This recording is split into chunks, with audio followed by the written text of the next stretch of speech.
Welcome to Pancratos MMA, and we're going to be going through UFC Fight Night Burns versus Brady. Now, I've taken a couple weeks off because I'm a crazy busy person to begin with, and I don't always have time for this kind of stuff, but I enjoy it, and I hope that you enjoy the video. I'm going to start off by saying I don't know these two fighters. Ziggy Montes Ramaska and Nathan Fletcher. They are both on The Ultimate Fighter. I don't watch The Ultimate Fighter because it's not that enjoyable, and it's really a place for people who are not good enough to be on the Contender Series. And if you're not good enough to be on the Contender Series, you're probably not good enough to be in the UFC. So, I don't really pay much attention to it. Now, both of these guys have pretty good records, 9-2, and I think it's 8-1. Yeah, 8-1. Ziggy Montes Ramaska. I'm not gonna say his name all the time. I'm gonna say Ziggy because that's easier. He seems like he's a pretty good fighter out of Lithuania. Not a lot of fighters coming out of Lithuania right now. He's got reach, and I think he's got a weight advantage on Nathan because Nathan is naturally a bantamweight, it seems like, and it looks like he put on weight to become a featherweight for the Ultimate Fighter. So him fighting Ziggy here is a bit of a stretch. I think he's also got a 3-inch reach disadvantage, but I think he's more of a grappler, so I don't know how much of this will happen on the feet. I wouldn't put money on this one because I don't know either of these fighters, and I don't think that there's enough data for me to really make a great pick. But I think we're going to go Ziggy by KO round 2. Nathan has been KO'd before. That's his only loss. That happened in Cage Warriors 3 years ago, and Ziggy had a loss about the same time, but it was by decision. Nathan, both of these guys have good finishing rates. I think both of... No. Ziggy has a 100% finish rate, either KO or submission, and Nathan has a 75% sub finishing rate. So that's pretty good. I think that there will be a stoppage. If you're going to bet, you might want to bet on a stoppage, and if we're going to bet on something on this one, I would say let's do the under 2, because I think, yeah, this guy's been to decision one time, and he's seen the third round twice. No, he's seen the third round 3 times, and one of those was him getting knocked out. And we've got Ziggy here who got knocked out in the first round. It looks like he's only ever seen the third round one time, and that was when he got decisioned. So I would say the under 1.5, maybe the under 2.5, if you're going to bet on this one. Because I don't know which one of them is going to get it done, but I'm going to bet on the guy with the reach advantage and the weight advantage, because it's hard to grapple a guy who's, 15 pounds heavier than you. It just is. Moving on, we got Andre Petrosky versus Dylan Budka. So, Budka won on the Contender Series in a not like super impressive fashion, but he's 24 years old. That face is the face of a man who's 35. He's probably seen some stuff. He is the mindless Hulk. That when you start because there are plenty of people who have the Hulk as their nickname. When you start adding adjectives to describe yourself in your nickname, you've become a little pretentious. He's also got a little man bun. I don't know. Maybe he'll grow out of it. He's 24 years old, 6 foot. 75-inch reach advantage, or 75-inch reach. He's got a 2-inch reach advantage on Petrosky. And Petrosky's scary, dude. He's really difficult to bet on. Because I think he's a great grappler. He's a good fighter. But he knocks himself out on people's hip bones. He's got a KO on his record. Where he's KO'd by ground strikes after a hard collision. That's not something that everybody's got. I think he's a good fighter. He beat Mearshart, who just proved last week that he's not an old washed up man, that he can get a fight done at any point. But it's so hard to pick Petrosky because I'm scared he's going to knock himself out on someone's foot or like knee or something like that. And Butka's not bad. He's just not impressive, right? Getting knocked out by Cesar Almeida. Cesar Almeida, good fighter. He's a kickboxer. Like, I don't know, man. I'm going to go Petrosky. He's been in the UFC for a while. Our friend the Mindless Hulk here, I don't think will have the wrestling chops to keep Petrosky from beating him up. And Petrosky's a good submission grappler, but I think we're going to go with a decision because he's been decisioning all his wins recently. I think that's a good bet. But that 7% that's like, hey, he's going to knock himself out on a hip bone again, I see you. I see you there. Moving on. Jacqueline Amorim versus Vanessa Demopoulos. So we've got Jacqueline, 8-1. Seems like she's a pretty good fighter. There is a stat here that really jumped out at me when I was looking through this earlier. She has an almost 10-inch reach advantage on Vanessa Demopoulos. 68-inch reach versus a 59.5. So that's like an 8.5-inch reach advantage. That's a lot. That's like someone having a ruler at the end of their hand and poking you with it. It's a significant amount. Based on that alone, I think I'm going to pick Jacqueline. And, she's been finishing a lot of people. I don't know why everyone's... I mean, I do know why everyone's saying decision because it's a fight between females. And that's generally where those go. As we see here.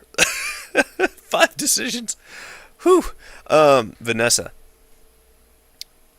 So I think Jacqueline is going to get it done. And I think if I was going to bet on it, I'd say submission. Second round. I think, let's see. How many times has Vanessa been submitted? She's never been submitted. Interesting. Well, we'll see. We'll see. This might be the first time. Who all has she fought? Who could have... well, it looks like she's been submitted in grappling tournaments. Armbar, a couple of years ago.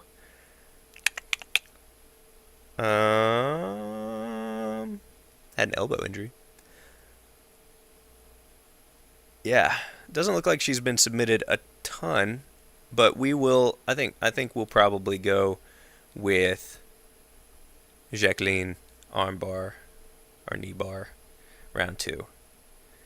Because Vanessa's getting a little bit older. She's 35. We all know the stats. We don't have to go through it. Jacqueline by sub. All right, we got Gabriel Santos versus Yiza. I love these guys from the East who have these one-word names. Like, it always is so impressive. I just immediately want to pick them. I'm like, yeah, this guy. It's like Aurichiling, and like, I think there's another one up here. I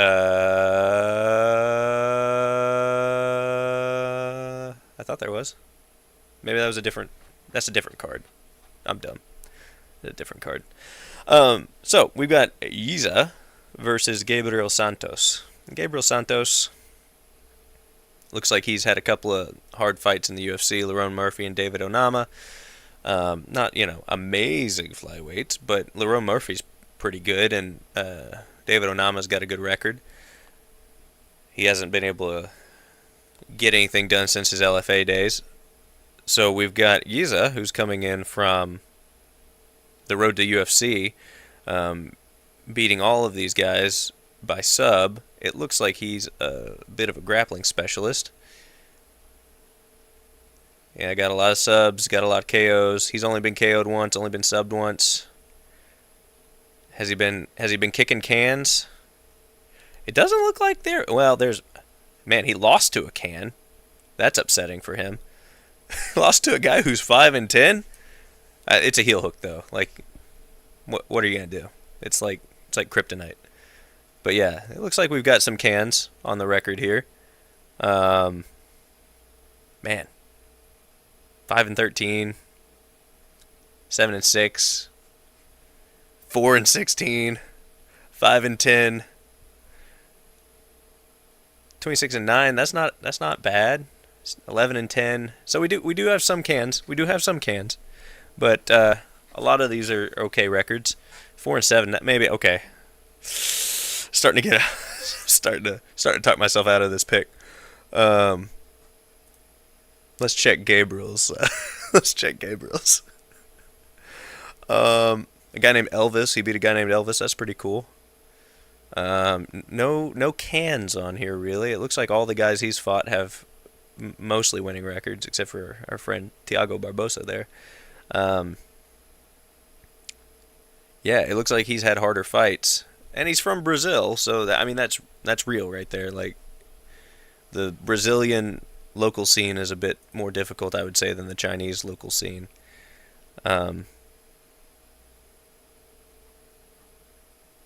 Where's he been fighting? WLF. Where's WLF? Wuling Fang in Jingzhou, China. Oh, that they're gonna get copyright. That's The Witcher.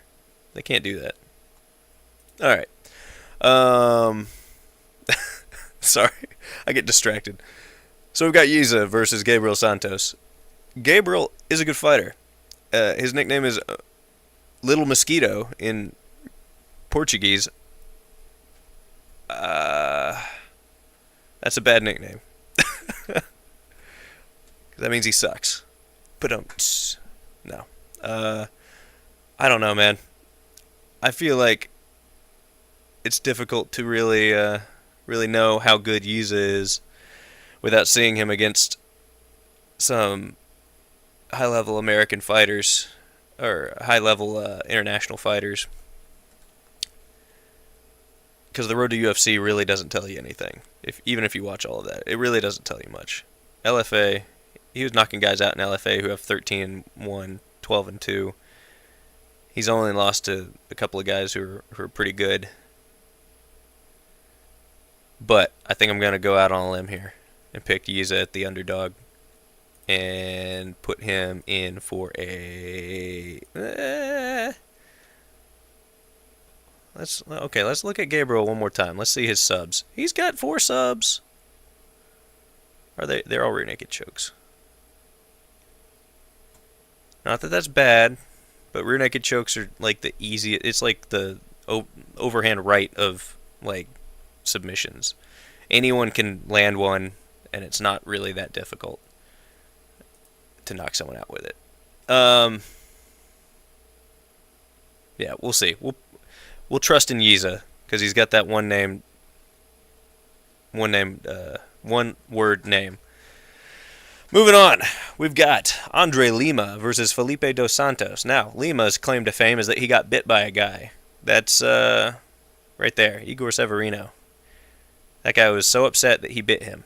And then he fought Mitch Raposo. A split decision. But then we've got Felipe Dos Santos, who, as we all know, took Manal Cap to a decision, and Manal Cap's a good fighter. And then he split decision Vitor Altamirano. He's 23, getting close. Oh man, that's like his birthday week. He's gonna be 24. Yeah, we're gonna go with Dos Santos. Both of these guys are good.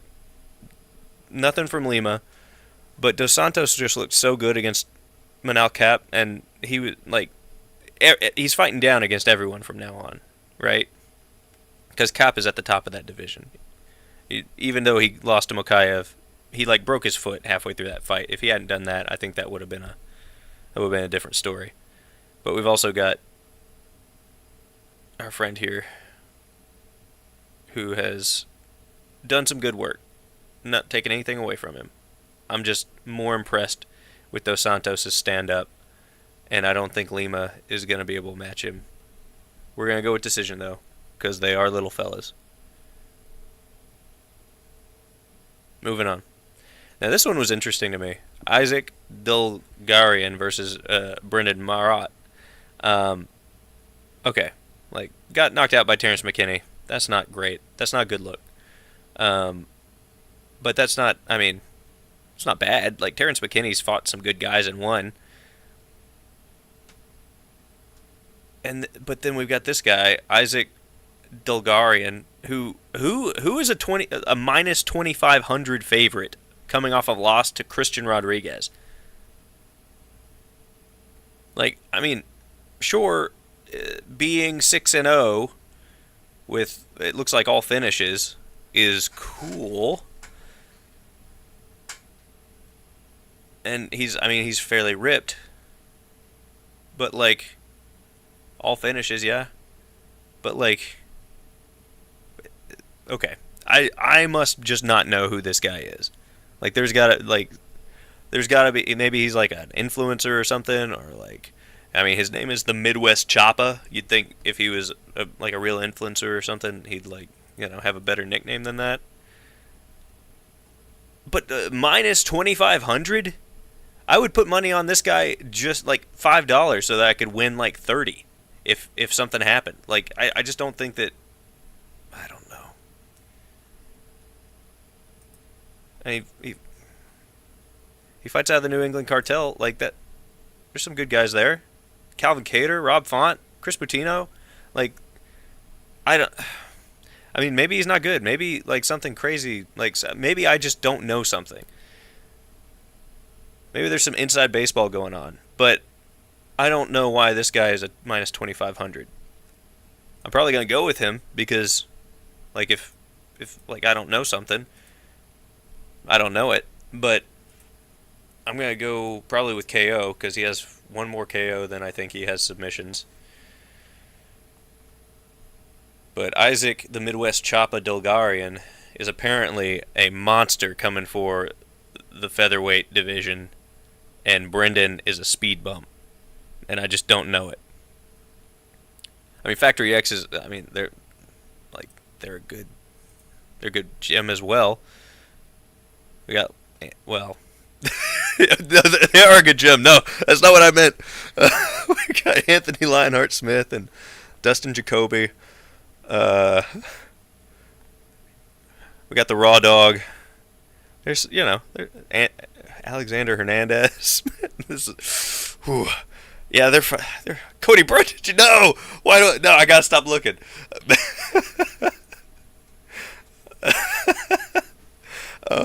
Yeah, that's fine. No, it's great. It's great. We're gonna go Dulgarian KO.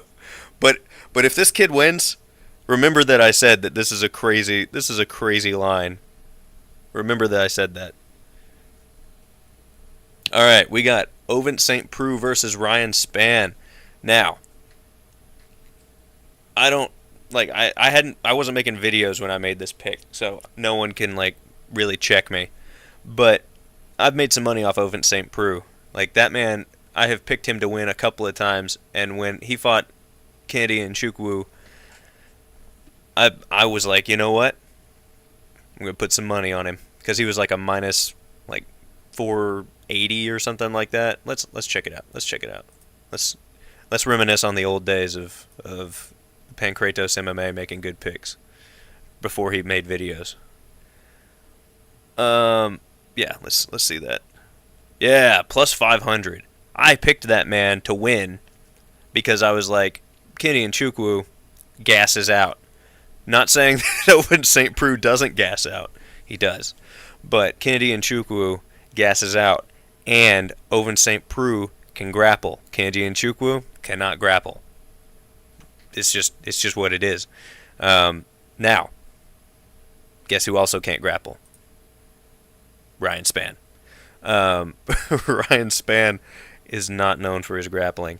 He has also lost to Anthony Smith, which no one should lose to Anthony Smith, except for Alex Pereira, who apparently he's a nightmare matchup for in his brain. Lost to Bogdan Guskov. Lost to Nikita Krylov. Nikita Krylov is good, though. Beat Dominic Reyes back when Dominic Reyes didn't have a chin. I think he got chin replacement surgery recently, and he's doing better now. He lost to Anthony Smith twice. So I had forgotten about the first loss. Yeah, no one should ever pick Ryan Spann for anything ever again. He's lost to Anthony Smith twice, which is embarrassing. We're going to pick Ovin St. Preux. And he's also from Knoxville, Tennessee. I have a personal connection to Knoxville, Tennessee, and we're picking our boy Ovin St. Preux to make us some more money by decision or by Von Flue choke, which he gets on people. And if he gets Ryan Spann to the ground, he will Von Flue choke him because Ryan Spann doesn't know how to fight off his back or wrestle. Boom. Roasted. Take that, Ryan Spann. Moving on. Oh, yeah, no, he was up here. I just was looking at the wrong side. Rongzhu versus Chris Padilla. So we've got Rongzhu coming off of Road to UFC, getting himself some wins. Got Brabo choked, which is not great for him. But let's see our man Rongzhu. He's from Sichuan. Nice. Why are these guys ranked in Nevada? I don't understand that. So he was in the UFC at one point. Lost to Rodrigo Vargas. Beat Brandon Jenkins. Was he missing weight? Rongzhu. Missing weight. That's why they cut you. Because usually you can lose a couple and they'll keep you in. But he hasn't lost since he got out. We got... Oh, he's fighting in that WLF. What? What a poster. Look at that. We got our cute little pandas. The clouds. We love it. Alright. And he's been fighting in WLF since 2017. Since back before anyone knew what COVID was. Well, not anyone. Shouldn't get into that. Rongzhu, by decision. James Lontop, I picked him the other day because I'm an idiot. I'm glad that wasn't on a video. But I think I picked him to beat Slava Claus. Because I felt like Slava was washed. Slava is not washed enough to get beaten by James Lontop. So, Chris Padilla beat him by submission. KO'd Justin James. Submitted 15-11. 7-5. So what we're looking at here, he got beat by 20-12. What we're looking at here is a man who has not fought anyone super scary until he comes up against our friend Rongzhu. And Rongzhu's going to put him in the ground. Moving on. We got Trevor Peek versus Yanal Ashmouz. Now, we got Trevor Peek. I had high hopes for Trevor. But once he got roadblocked by Chepe Mariscal, he has not really been able to get back on his game. He was knocking everyone out. Muhammad Yahya, I think, is like 40. We need to check that.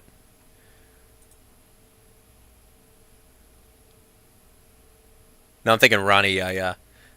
Muhammad Yahya's 30. UAE Warrior.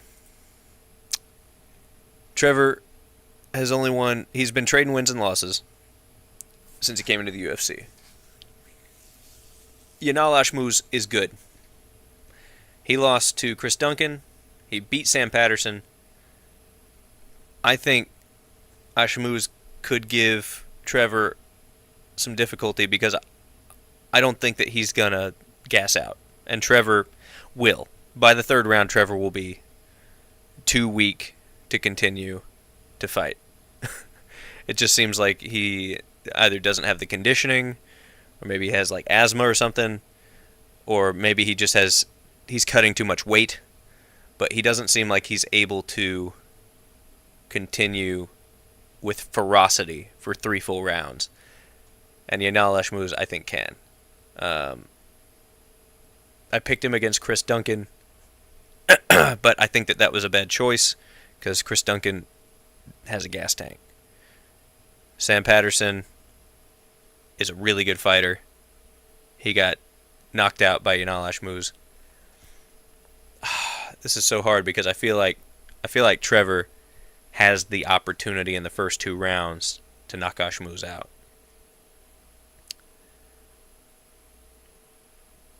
But Ashmouz has not been knocked out. And I want to pick Trevor because of the promise of violence that he has. Like, I'd like to see him fight some people up in the ranks in 155 if he can get his act together. People like Matt Frivola or Drew Dober or, you know. And that only happens if he gets this win against Ashmouz.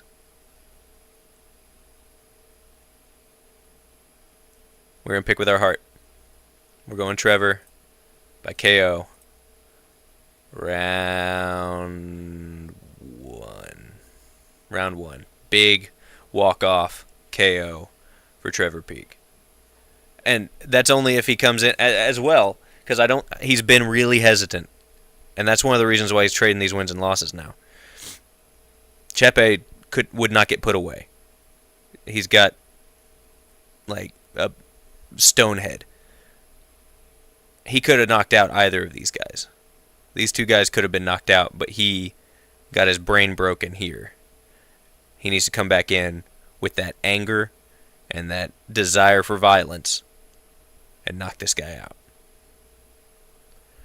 Now here's another one that's probably not going to be a really popular pick. We got Matt Schnell versus Alessandro Costa. And I think Matt Schnell's due. He's a good fighter. He got taken out by Urseg. Got taken out by Nicolau. 2 of the best guys in the flyweight division. Brandon Royval. He's only been losing against guys who are top of the line. And we've got Alessandro Costa trading wins and losses. Beat Jimmy Flick. Ooh.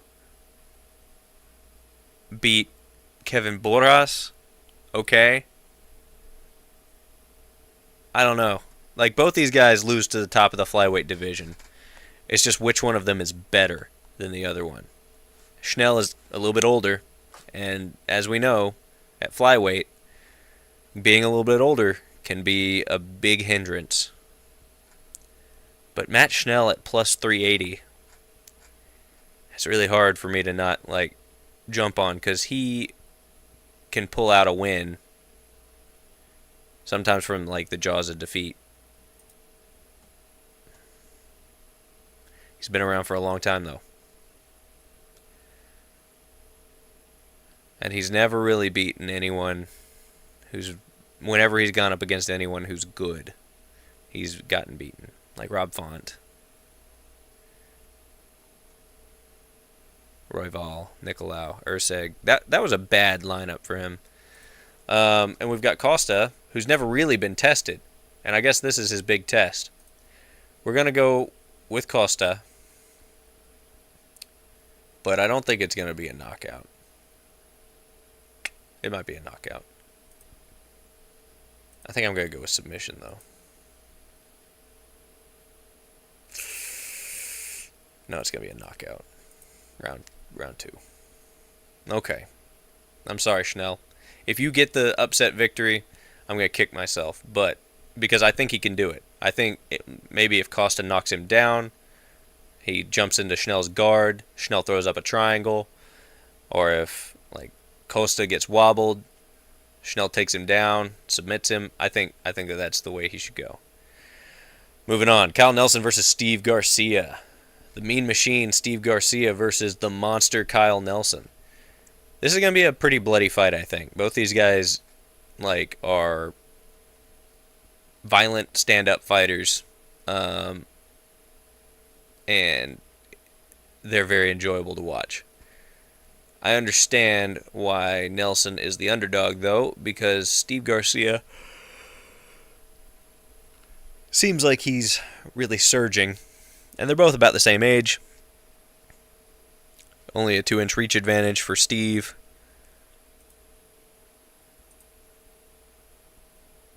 He's from Jackson Wink, so he's got good fight good people fighting with him. He got knocked out by Machete though. I guess it. Let's look at Kyle here. Billy Quarantillo, Jai Herbert. So both these guys have had. Man, whatever happened to Diego Ferreira? Sorry, hold on. What was his last fight? Rebecca. Man, whatever happened to Rebecca? We're not doing this. We're stopping. Back to the real fight. Back to the real fight that we're actually looking at. We've got Kyle Nelson and the Mean Machine, Steve Garcia. Steve is surging right now. Kyle Nelson also is coming off knocking out Bill Algeo. Oh, man, this is hard. Because both of these guys have the opportunity to win. And they are both good fighters.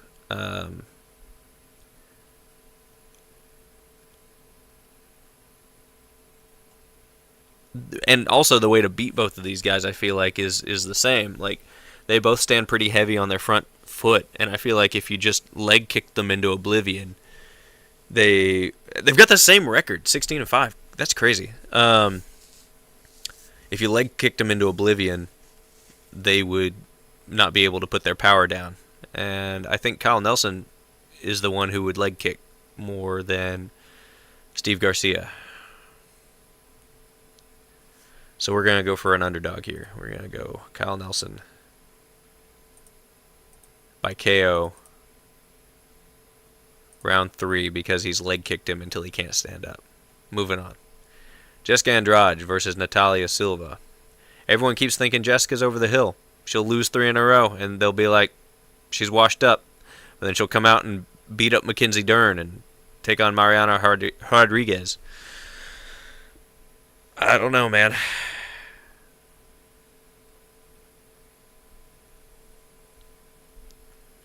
Natalia's a little bit bigger than her. Probably not nearly as muscle-bound. Jessica Andrade has shoulders that, like, they're massive. They're, like, capped. They look like baby heads. We've got decisions all the way down. No, we got some KOs. We're going to go Silva by decision, as we do. The main event. Gilbert Burns versus Sean Brady. Now, I'm a big Gilbert Burns fan. Coming from a jiu-jitsu background, I think Burns is amazing. He has lost a couple in a row now. And he's lost 3 out of his last 5. One of those is Khamzat Chimaev, a middleweight. One of those is the current welterweight champion. And one of those is one of the surging welterweight contenders, Madalena. He's beaten a couple of guys who are at the top of the division. Well, probably in the middle of the division. Jorge Masvidal's retired. So Burns, he's 38. He's getting up there in age, man. But I think he's still a good fighter. Sean Brady, a loss to Bilal Muhammad. That's his only loss. Current welterweight champion. Submitted Kelvin Gastelum like I knew he would. I don't know why anyone was debating that. As soon as Kelvin Gastelum gets thrown on the ground, he can't get back up because he's a fat mess.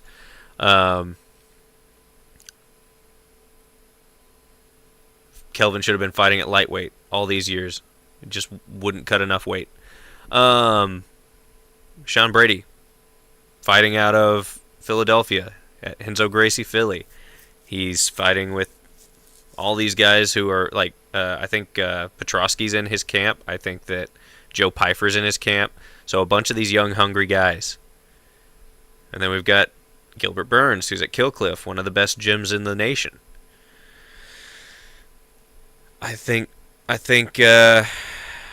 Burns might just be a little old at this point, and it hurts me to say, but I think Brady's going to put it on him and decision him, and I think that the only thing that could possibly stop that is our man Gilbert Burns throwing up a submission. But Burns isn't really well known for his attacks off his back. Like, that's not really what his stuff is like. I'm gonna destroy you from the top.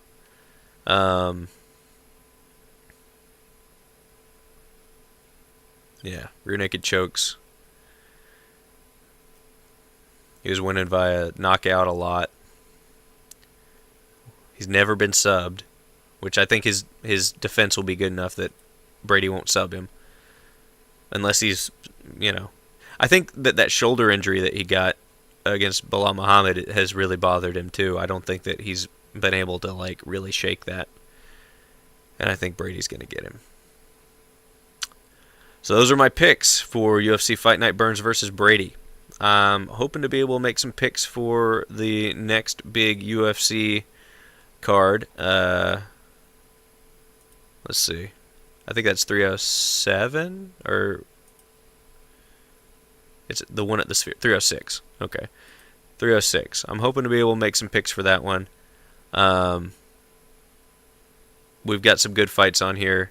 I wish there were a few more fights on here. There's only 10 right now. Maybe they're going to announce 3 more. I think that they should have 2 to 4 more fights on here in order for it to be like a good pay-per-view. And then we've got some good stuff to look forward to. We got our Pereira versus Roundtree Jr. Big fan of Roundtree Jr. That'll be a fun fight. Probably be over in the first or second round. And we've got our Paris fight night that is stacked to the gills, man. We got Moicano versus Saint Denis, Imavov versus Brendan Allen, and then it kind of falls off. For some reason, I thought there was a heavyweight fight on here between. Is that different? Is that? Oh, here it is. I bet it's. I think that's on 307. Gon versus Volkov. Where's Gon versus Volkov? Is that 308? Yeah, there we go. Gon versus Volkov. I'm really looking forward to that fight. I think that's going to prove to everyone that Volkov is who he says he is, and he's a real problem for the heavyweight division. And it also shows how good Tom Aspinall is. But anyway, that's Burns versus Brady. We can run through here, look at some of these. Yeah, I don't think this is going to change any of my thoughts on anything.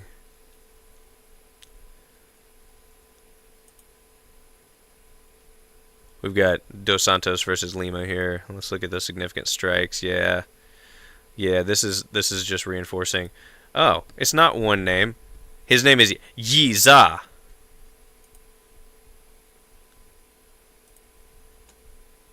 I was wrong. Wait, does that mean that this guy up here? It's wrong. Zhu.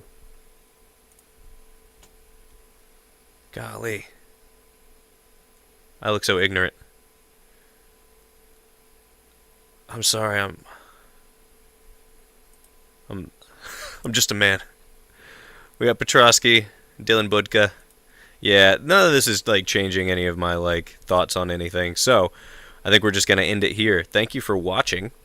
If you want any other kinds of content or anything like that, put it in the comments down below. If you guys want to hear my opinion on any particular fights or anything like that, let me know.